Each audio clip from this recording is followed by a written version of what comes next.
अरण्य का वरदान। घने जंगलों के किनारे वैरागपुर नाम का एक छोटा सा गांव था।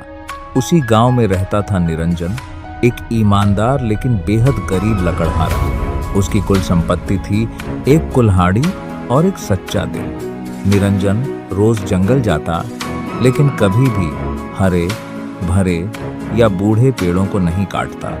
वह कहता था, प्रकृति भी माँ है, इसे चोट नहीं देनी चाहिए।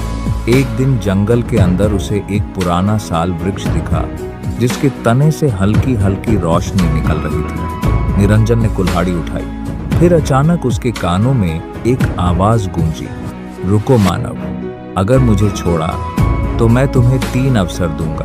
निरंजन घबरा गया, लेकिन उसने कुल्हाड़ी नीचे रख दी। क्षण भर में उस वृक्ष से एक वन देवी प्रकट हुई। उसने कहा, तुम पहले इंसान हो जिसने लालच को हराया है। देवी ने उसे एक तांबे की अंगूठी दी और कहा, यह अंगूठी तुम्हारी इच्छा नहीं, बल्कि तुम्हारे कर्म के अनुसार फल देगी। निरंजन घर लौट आया। अगले दिन गांव में अकाल पड़ गया, लोग भूखे मरने लगे। निरंजन ने अंगूठी पहनी और बोला, यदि मुझ में योग्यता है तो गांव का कष्ट दूर हो। अचानक सूखी धरती पर फसल उगाई, कुएं पानी से भर गए।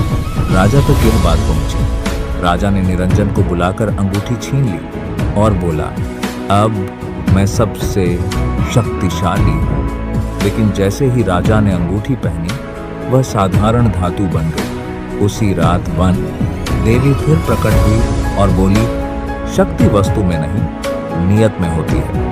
अगली सुबह अंगूठी गायब थी। निरंजन फिर वही साधारण लकड़हारा बन चुका था, लेकिन अब पूरा गांव जान चुका था, सच्ची संपत्ति ईमानदारी और करुणा है। और आज भी कहते हैं, जो उस जंगल में निस्वार्थ कदम रखता है, अरण्य स्वयं उसकी रक्षा करता है। मॉरल, लालच से मिली शक्ति